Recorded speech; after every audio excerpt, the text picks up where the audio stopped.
She banned me from the wedding. No call, no explanation, just a letter with her name on it, sealed in gold like it was something to be proud of.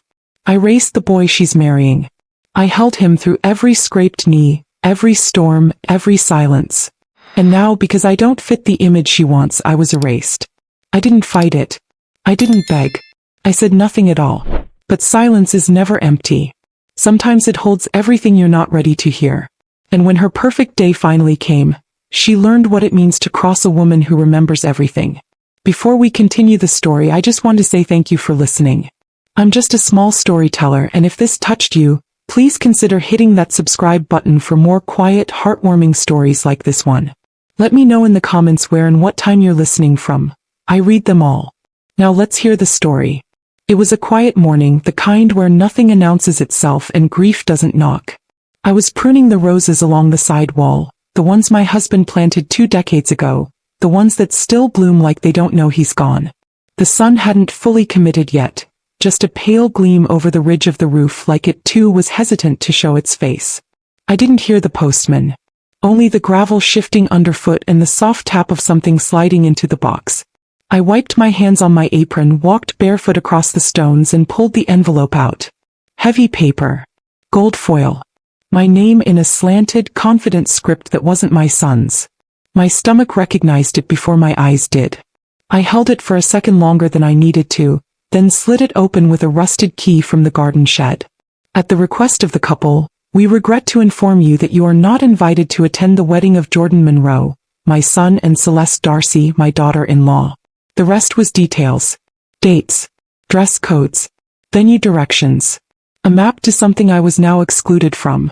My hands didn't shake. My eyes didn't water. The rose shears were still warm in my palm. The kitchen sink ran too long while I stared at the faucet. I made tea, forgot it, then made another. The second cup steamed beside me as I sat at the window overlooking the west side of the garden, where Jordan used to bury toy cars and my daughter Nina built fairy houses out of broken flower pots. I couldn't remember the last time he'd called me without Celeste's voice nearby, either faint on the line or embedded in his silence. I suppose I should have expected this. She's the type to correct the world until it fits in her palm. I remember the first time I met her. She wore navy blue and an expression like armor. Her handshake was soft, but her eyes took inventory of everything in the room. Jordan had brought her to my house for Thanksgiving. She complimented the table settings, then rearranged the salad forks without asking. After dinner, she asked if I always used the same recipe for stuffing. I nodded. She smiled and said, "How charming." When she left that night, I stood in the doorway long after her perfume had vanished, thinking, this is a woman who will never forget a grudge. I should have listened harder to that thought. I didn't tell anyone about the letter. Not until Nina came the next evening. She let herself in, shouting from the hallway the way she always had.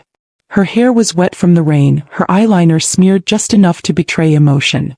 She saw the envelope on the counter, opened and waiting like a wound, and snatched it before I could move.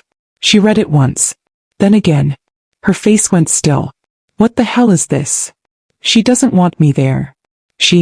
What about Jordan? Did he say anything? I shrugged. That shrug was all I could give her. I didn't want to speak the thing that kept looping in my mind. If he'd disagreed, he would have stopped it. He didn't. Nina dropped the letter on the floor. Her voice rose. You gave your life for that boy. You raised him alone. You built him from scratch. And he lets her, some porcelain princess with curated eyebrows, tell you you're not welcome? I bent to pick up the letter.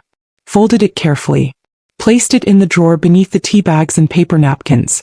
She watched me with disbelief blooming across her face. You're not going to do anything? I already did, I said. That night after she left, after the dishes were rinsed and the lights dimmed, I went to the study. The walls still held the smell of cedar and old ink, the ghosts of my husband's books crowding the shelves. There's a drawer in the filing cabinet I rarely open. The lock sticks. My fingers found the rhythm anyway. Inside, a folder wrapped in twine. Stamped across the top in faded blue, Willow Glen Estate. It was the place where Jordan took his first steps on the uneven lawn.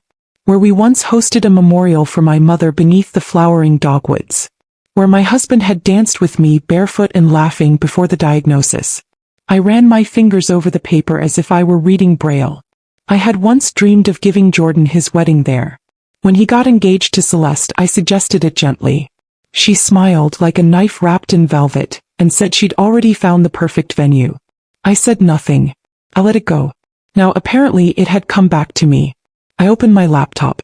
Typed in a name I hadn't seen in years. Margot Lynn. Daughter of the woman who once owned Willow Glen. She and I had sat on the porch one summer, both pregnant, both holding lemonade glasses slick with sweat. We'd dreamed together once. I found her number. I called. Her voice was slower than I remembered. Worn at the edges. Elias. Margot. I'd like to buy it. She paused. The estate. Yes. Another pause longer. Why now? Because it's still mine, I said. It just doesn't know it yet. We didn't talk about the wedding. We didn't talk about Celeste. There was no need. Women like us, we learn to speak in absences. When I hung up, the room felt heavier. Like it was listening. Outside, the garden swayed in the wind. The roses were still standing, pink and defiant. I closed the drawer. I turned off the light. And for the first time since I held that letter, I allowed myself to smile. Not because I was angry. Not because I wanted revenge. Because there are things you don't take from a mother. Not quietly. Not cleanly.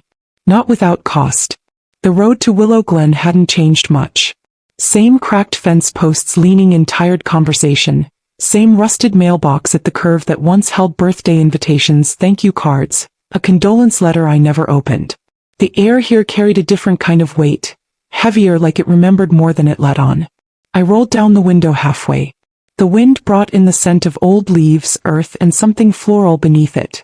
Not the showy kind Celeste favored, lilacs or imported peonies, but wilder, less cooperative things.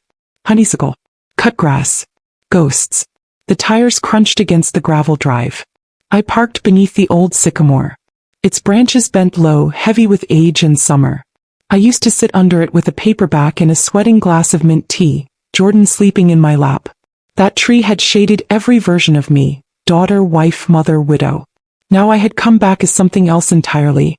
The main house stood tall at the center of the property, still wrapped in ivy, still proud despite the years. Paint peeled in corners. The porch sagged in places. But it had grace, the kind of beauty that doesn't need permission. The kind that stays no matter who walks away. Margot Lynn answered the door like she'd expected me. No surprise, no smile. Just the slow, assessing gaze of a woman who's lived long enough to know when something important is happening. You cut your hair, she said. You stopped dyeing yours. We stood there for a beat too long. Then she stepped aside. Come in. The inside smelled like bergamot and dust. Same mismatched teacups, same faded wallpaper. Her mother's touch lingered on every surface. It made my chest ache in a way I didn't want to explain. She led me to the back sunroom, where light fractured through the glass and spilled onto the floor in gold patches. We sat. The silence between us was not awkward. Just full. I heard about the wedding, she said finally. I traced a finger along the edge of my cup. You don't have to pretend you don't know what I'm here for. I figured, she said. I saw your name come through the property office last week. I was waiting for the call. You still hold the deed. Mostly. Paperwork's complicated. My brother wants to sell finally. Full buyout. You sure? I'm not here for drama, I said. I'm not here for revenge. He gave me a long look. But you're here. I didn't answer that. She didn't need me to. We moved to the porch with our tea. The wood beneath my feet creaked in familiar notes. It sang the same song I used to listen to at twilight, rocking with a baby in my arms. I watched two deer nose the far edge of the lawn, unbothered by our presence. I miss your husband, Margot said suddenly. I do too. Still. He used to fix things without being asked. He never fixed the cabinet door. The one in the guest house. It still sticks, I bet. It does. She smiled the first time her face softened. I didn't think you'd ever come back here. I didn't think I'd need to. He watched me for a long while, then nodded. The staff's still mostly the same. Some new faces. They'll do what they're told. I'll be discreet. You don't need to be. That hung in the air. A permission I hadn't expected. I don't want to ruin anything, I said. Liar, she said gently. But you don't want to humiliate her. No. What do you want? I stared out at the meadow where Jordan had once chased soap bubbles in the wind, barefoot and laughing. To remind them whose soil this is. She said nothing. Just stood, went inside, returned with a file. She laid it between us. You can sign today. We'll backdate if needed. I took the pen. My name looked too calm on the page. As I finished, I heard her voice before I saw her. Sharp, clipped, commanding. Too much white. I asked for soft blue accents. Celeste. She rounded the far corner of the chapel, followed by a planner clutching a clipboard. She wore linen the color of a bleached sky, sunglasses pushed into her hair like a crown. She gestured toward the roses lining the entry path. These need to go. They're dated. The planner hesitated. They were planted by the original owners. Then they've served their time. I didn't move. Didn't flinch. Just watched her from the shadows of the porch, protected by the soft screen and distance. She walked with confidence that hadn't yet been tested, the kind that thought it could walk through fire and come out gold. Jordan wasn't with her. She turned toward the chapel, still issuing orders. I want the ceremony facing west. Better light for photos. Her voice echoed once. Then again. Then silence. Margot didn't speak. Neither did I. Eventually the screen door creaked behind me. I stood. My teacup had gone cold. She doesn't know? She doesn't even know to ask. That night, I lay in bed in my quiet house, the contract folder beside me. My thumb traced the edge of the paper until it hurt. Celeste didn't need me at her wedding. But she would need something. Water. Electricity. Land. Permission. She would find none of it. Because some things, no matter how well she curates her life, are still mine. And this land remembers me. It always has. The house at Willow Glen has a second floor. Most guests never see it. It's not in the brochures or on the glossy wedding blog pages. But it's there, quiet, with dust-soft windows that overlook the entire estate like an old woman watching her children grow up and go wrong.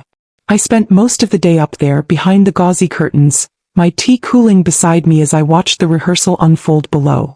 Celeste had arrived early, of course. Her voice carried like a chisel through wood, sharp and precise. She moved through the courtyard with purpose, trailing fabric and decisions, her white rehearsal dress clinging like it needed her approval. The planner walked 3 steps behind, nodding too much, scribbling nothing. She clapped once, delicate, controlled, and the bridal party froze like mannequins. We'll need to reposition the chairs. Angled toward the light, not the altar. And the petals should be ivory, not blush. Blush reads cheap. Someone tried to protest. Celeste tilted her head and smiled. It was the kind of smile that made you question whether you'd imagined the threat. From my perch, I could see the staff hesitate. They were no longer hers, not really. I had made that change quietly with Margot's help. Contract transfers. Payroll rerouting. No announcements. Just a shift in gravity. Jordan arrived late, looking rushed and slightly damp, as if he'd run through the mist instead of around it. His hair was longer than I remembered. He greeted Celeste with a kiss that landed somewhere near her cheekbone. She barely reacted. Instead, she handed him a schedule. You'll need to stay close to Hen for timing. And I need you to reread your vows. They're too short. I thought they were supposed to be honest. They can be honest and still poetic, she said, adjusting a napkin that wasn't folded to her liking. Jordan didn't respond. He stood there holding the paper like it had weight, like maybe it said more than he knew how to. Hen, or her full name Henrietta Hen Voss, is Celeste's best friend. She hovered in the background, her eyes taking in everything but giving nothing away. There was something about her stillness that reminded me of myself in younger years. Observant, silent, always cataloging. I'd met her once, briefly, at a dinner. She had shaken my hand firmly and complimented my garden. It was the only part of that evening I remembered with fondness. Down below, Celeste launched into a critique of the table settings. Jordan murmured something about wanting to walk through his vows alone. She nodded without turning. From where I stood, he looked like a boy again. A boy in a rented suit trying to memorize a script written for someone else. I wondered if he could still feel me. The part of him I had shaped with my own hands, before he ever knew how to choose distance over loyalty. Later I made my way downstairs. I took the long route through the side garden, my footsteps soft on the mulch-covered path. The garden had grown wild since the last time I tended it, and I let it remain that way. There's a kind of honesty in untamed things. The chapel was empty. The rehearsal had ended. The space still held the shape of bodies the way air remembers sound. I stepped inside. My fingers brushed along the back of the last pew, then the next. Each one like a heartbeat. I paused in the center aisle. The sun cut through the stained glass and laid patterns across the wood like watercolor bruises. I stood there a while, letting it touch my skin. This was once a holy place. Not in the religious sense, but in the way that family can be holy when it's whole. I lit a candle beneath the altar, not for prayer. For presence. For what had been lost. I left it burning when I walked out. Back in the main house, I opened the ledger. Staff reassignments were nearly done. Vendors had been refunded quietly. Deliveries rerouted or cancelled. Nothing dramatic. Just absence applied like pressure. Invisible. I didn't need to ruin her day. I only needed to remind her she hadn't built it alone. That night, I sat on the porch with Margot. We shared a glass of red wine, the kind that stains your mouth and your memory. She didn't ask how the rehearsal went. She had seen the cars come and go. She's sure of herself, Margot said. Yes. She thinks that makes her safe. Yes. You're going to let her find out otherwise? No, I said. I'm going to let her find out she's never been seen at all. The stars came out slowly. I watched them blink into place, soft and scattered, like reminders of something too far away to hold. Inside, my phone vibrated once. A message from Jordan. Rehearsal went okay. Thanks for checking in. Hope everything's good on your end. Love you. I stared at it for a long time. There was no mention of the letter. Of the exclusion. No apology. Just that same hollowed-out kindness he used when he didn't want to ask the real questions. I didn't reply. I walked to my bedroom, set the phone face down on the dresser, and lay on top of the covers, fully dressed, staring at the ceiling until morning. I didn't cry. I hadn't cried in months. But I thought about the way Celeste moved her hands when she spoke. Precise, decisive, like she was shaping the air. And I thought about Jordan's eyes, which once lit up at the sound of my voice, now dulled by the effort of keeping peace where there was no war, only silence. Tomorrow I'd make the final arrangements. Not for destruction. Not for revenge. For memory. For truth. For the invisible things that hold a house up long after the people forget who built it. Nina burst through the side door like a storm. No knocking, no text, just wind and fury in human form. I was slicing an apple in the kitchen, thin little moons laid out on a cracked porcelain plate. She stopped when she saw me. Her eyes dropped to the envelope on the counter. White. Addressed in my handwriting. She looked at it like it might hiss. You wrote him a letter. I did. She exhaled sharply. Threw her keys onto the table. You know you don't owe him that. I placed another slice beside the others. It's not about owing. It's about dignity. And respect. And the fact that he let that woman cut you out of your own child's wedding like you were an ex-wife and not his mother. The knife paused. I looked at her, not angry, not placating. Just tired in the bones. He's still my son. She ran a hand through her hair, pacing. Her boots left tiny puddles on the tile. You can't keep letting people get away with pretending you're not part of the story. I'm not pretending. I'm remembering. She stared at me. What does that even mean? I pushed the plate toward her. She didn't take it. The letter sat between us like a third presence, humming with everything unsaid. I folded it, slid it into a second envelope and handed it to her. Give this to him. The morning of. Her voice dipped. What's in it? Nothing she'd understand. She held it without speaking. Then she nodded once. Fiercely. As if she were promising something to herself, not to me. That afternoon, the clouds settled low over the estate, turning everything a shade darker. From the upstairs window, I watched the setup continue. White folding chairs lined in rigid rows, strings of fairy lights curling like veins across the hedges. Everything looked perfect, curated, brittle. Celeste was at the center of it all, clipboard in hand, voice like glass on tile. We need to cut 10 more guests. Jordan says we're at capacity. Her planner hesitated. The RSVPs. I'll handle it. She scrolled through her phone like she was erasing numbers, not names. Hen sat nearby, legs crossed, sipping something pale from a tall glass. She didn't speak. Just watched. I want everyone seated by aesthetic, Celeste continued. No clashing colors. No florals that distract from the aisle. And no children. They ruin the photos. Hen tilted her head. You're building a stage, not a wedding. Celeste looked up, expression unreadable. What's the difference? Hen didn't answer. She just went back to sipping, her eyes finding something else to land on. I wondered briefly what Hen saw, and whether Celeste would ever ask the question she should have. Who's paying attention when everyone else is looking away? I called the estate's staff manager that evening. Quiet check-ins. A few changes. All logistical. Everything on schedule? He asked. Yes, I said. But tomorrow no vendors unless personally approved. I want full control of the gate. Yes, ma'am. Also, I added, move the rose arch from the side garden to the chapel entrance. Pause. The bride had that removed. Not anymore. He didn't argue. By nightfall the wind had picked up. The garden swayed like an orchestra tuning before the first note. I stood on the back porch and watched the fairy lights flicker to life, one by one against the soft collapse of dusk. The estate was quiet now, empty of guests. Just preparation left. Final touches. Invisible hands. I thought of Jordan as a little boy holding my hand at the farmer's market, pointing to sunflowers taller than he was, saying, "Mama, look. They're reaching up." He doesn't say things like that anymore. He doesn't reach for me at all. I don't blame him. Not completely.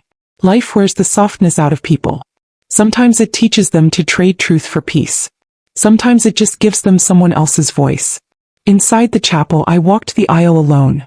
The chairs had been set, the altar dressed in pale silks. I brushed my fingers along the edge of a pew and imagined what might have been. My son beaming, Nina crying, my husband's name whispered like a blessing into the wind. But none of that would happen now. And still I felt no rage. No bitterness. Just the echo of a life that had once passed through this space and left something behind. Something she couldn't decorate over or erase with imported flowers. I pulled the letter from my pocket. Read it once more silently. It wasn't an accusation. It wasn't a weapon. It was a key. Something small and sharp and quiet enough to fit into the lock that had sealed Jordan away from me. I would place it into his hands on the day she tried to make him hers completely. Not to remind him of me, but to remind him of himself. The lights above the altar buzzed faintly. I turned them off one by one as I left. The wind outside smelled like rain. Not a storm. Just the kind that softens things. Readies the ground for something else. Nina had already gone home. The envelope was in her coat pocket. The staff were under new orders. And the roses were already blooming at the chapel's doors. The rain came just before dusk. Not a thunderous downpour, but a soft, persistent mist that draped itself over the trees like a shawl. The kind of rain that doesn't ask for attention, only lingers, changing everything quietly. I stood at the window, fingers wrapped around a cup of black tea gone lukewarm, and watched the gray settle over Willow Glen. The night before a wedding is supposed to buzz with joy. Laughter down hallways. Footsteps echoing with anticipation. But tonight the estate felt suspended, holding its breath like it knew what I had done. I didn't feel guilty. Not even a little. Jordan hadn't called. Not to check on me. Not to explain. Not even to pretend. Instead, the staff texted confirmation that everything had shifted as planned. Deliveries redirected, vendors refunded, power access rerouted to my command. I hadn't needed to threaten anyone. I had just taken back what was mine. What had always been mine. Margot joined me on the porch just after 7. She carried 2 glasses of wine and a linen wrap slung across her shoulders. She didn't speak for a long time. Just sat, her glass resting on her knee, eyes on the field beyond the chapel. They added more lighting, she said finally. Temporary rigs. Makes the lawn look like a film set. It is one, I said. She sipped slowly. You think she knows? No. You think he does? I didn't answer. Inside, someone was rehearsing a song on a violin. Soft, a little unsure. The kind of sound that makes you nostalgic for things you haven't lost yet. Margot looked at me again. You're not going to stop the wedding, are you? No. Then what is all this? I looked down at my hands. They were older now, more worn than I remembered. But they still knew how to do one thing well. Tend to things. Flowers. Houses. Moons. I'm not here to destroy anything. Then what? I'm here to let it fall. The candle I'd lit the night before still sat beneath the altar. I relit it before dinner. Its flame danced low and gold, barely visible in the shadows. I didn't need it to illuminate anything. I just needed it to be there. Upstairs I heard Celeste's voice. She was in the bridal suite, testing her walk again, practicing how her veil would fall. I saw her briefly through the window, standing in profile, one hand against the mirror, whispering to her own reflection. "Celeste Monroe," she said softly. "Celeste Monroe." She repeated it like an incantation, as if saying the name enough would make it hers. She'd chosen the guest house for her final night before the wedding. It used to be a nursery long ago. The wallpaper was still faintly visible beneath new paint, tiny moons and rabbits worn pale by time. I wondered if she noticed them. I doubted it. The staff had set out the gown, laid across the bed like a sleeping body. Lace and silk shimmering under the lamplight. She circled it like it might disappear. In the corner of the suite sat a box of gifts, each tagged with names she'd approved. Her future mother-in-law had no such tag. I wondered if she even noticed, or if she'd long since rewritten the narrative in her mind where I never existed. Or worse, where I had been cast long ago as the antagonist in a play she authored by hand. But I wasn't angry. I didn't want her destroyed. She'd already done that to herself, piece by piece. Later I walked the chapel alone. It was dressed like a dream, soft white petals lining the aisle, candles flickering low in glass vases, pale drapery gathered like sighs at the corners. She had vision, I'll give her that. But beauty without roots is a temporary thing. And I know this land. I know the wind that speaks through the willows. The echo beneath the floorboards where Jordan used to drop his toy cars and laugh when they rattled down the slats. The chip in the third pew from when Nina tried to carve her initials. The oil stain where my husband's hands once steadied me during a vow renewal that no one else attended but the sky. This chapel is not just a backdrop. It's a witness. I placed a small sprig of rosemary on the first pew. For memory. For what had been promised then withheld. I sat for a while, hands folded in my lap. Listening. There are sounds people never hear unless they've been abandoned long enough to crave them. The creak of old wood settling, the brush of rain against the window pane, the breath of a flame flickering in a space too large for it. They all spoke to me that night. Outside the fairy lights clicked on one by one. The lawn was glowing. A field of pretend stars waiting for a ceremony that would never begin. Margot found me in the chapel around 10. She didn't enter. Just stood at the door, silhouetted against the gold wash of the porch. "Everything's set." "Good. You sure you're okay?" "I'm not angry," I said. "I just wanted to be quiet enough for her to hear what silence says." He lingered, then nodded and disappeared into the dark. I stayed until the candle burned low. When I left, I walked the long way around, past the roses at the chapel entrance, now fully open despite the chill. They were my husband's roses. Not hers. Not the planner's. Not the florist's. They'd been growing here long before Celeste chose white peonies. And tomorrow, when the cars arrive and the guests gather and the gates do not open, they'll still be here. Blooming for no one. And for me. The morning broke golden, quiet. Too quiet in the way the world feels before something falls. Mist still clung to the grass, and the sky, washed clean from the night's soft rain, looked like a silk sheet pulled taut. I stood at the window with a fresh cup of tea and watched the first car pull up the winding drive. A white SUV.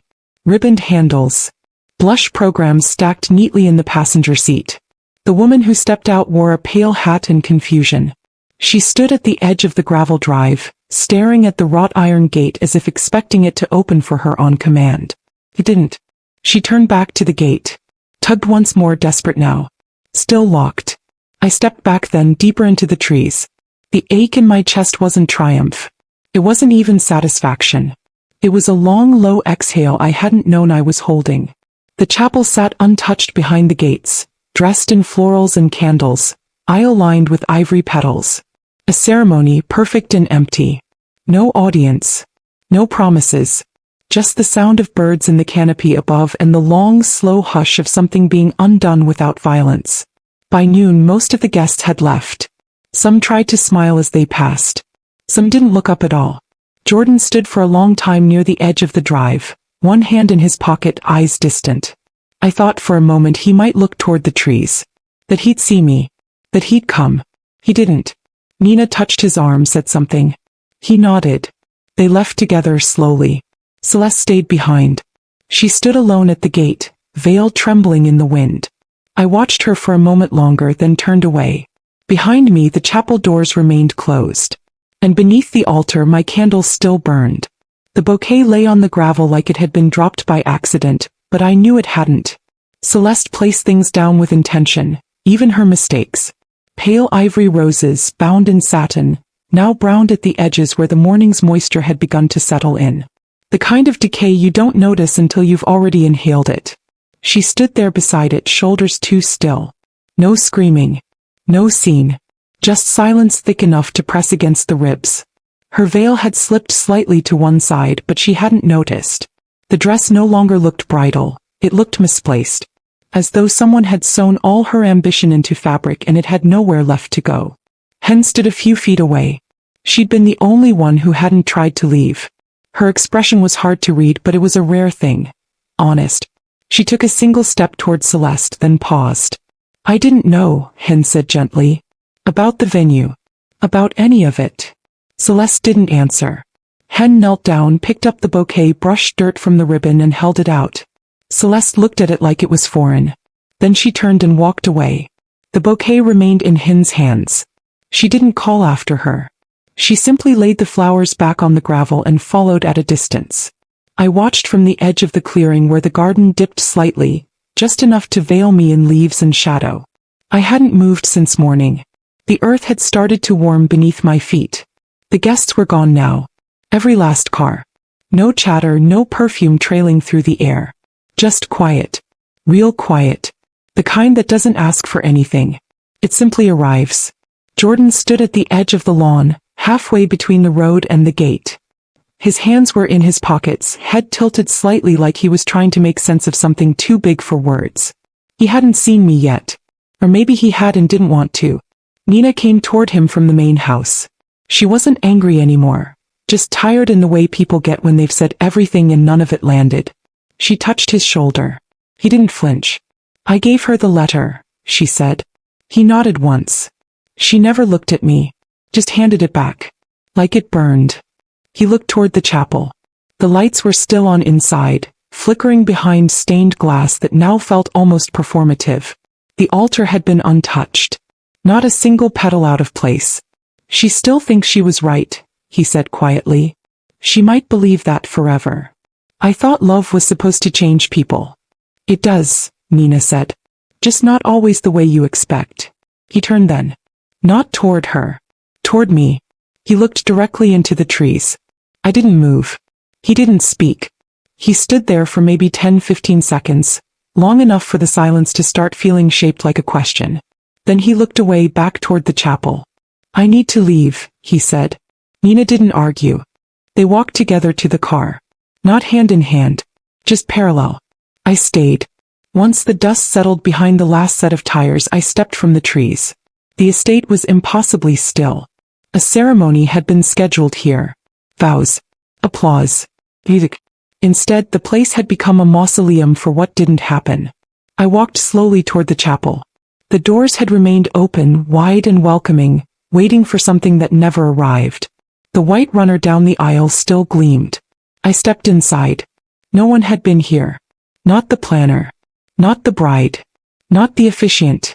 It was perfect. And completely untouched. I moved through the space with reverence. My footsteps echoed. The scent of hydrangea and white rose hung low in the air.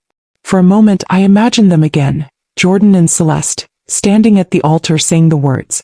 I imagined guests wiping their eyes, the shudder of a camera, her laughter floating up like chiffon. But none of that existed.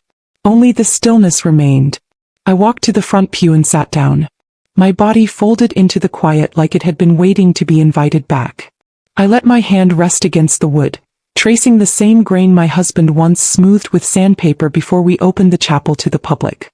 Everything here was touched by us. The beams. The stone path. The little imperfections that had become signatures over time. I sat there for a long time.